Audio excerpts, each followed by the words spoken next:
Exercise 28. In this exercise, we'll be talking about an exponential model. So the model goes as follows.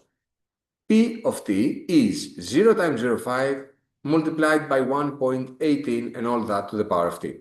This function gives the estimated population, so P stands for population, P of t, in thousands. This means that if we see that P of t equals 2, that reflects as 2,000 of a town based on the number of years t since 2020. So when t is 0, we have the year of 2020. When t is 1, we are talking about the year 2021, and so on. Which of the following is the best interpretation of the number 1.18 in this context?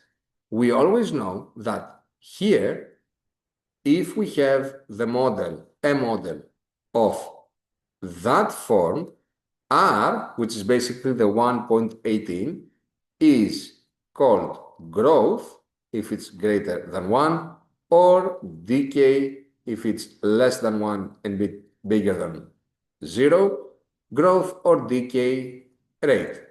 What it simply does is that it shows the percentage increase or decrease every single time the independent value here, the years, increase by 1. It's 1.18, so we're talking about an increase. 1.18 was created by this ratio here, 100 plus 18 over 100. So we have an 18% increase every single time t increases by 1. So let's see which one of A, B, C, and D fits what I just said. 18% of increase every single time t increases by 1.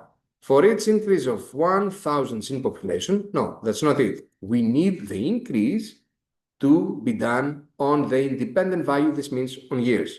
For each increase of 1 year, so far so good, the estimated population in thousands increases by 18%. Yes, that is definitely it. I don't need to check the others at all. 1.18 shows an 18% increase every single time my independent value, either x or here it should be t, increases 1 single unit. That's all for now. Don't forget, like, share, subscribe, and I'll see you on exercise 29.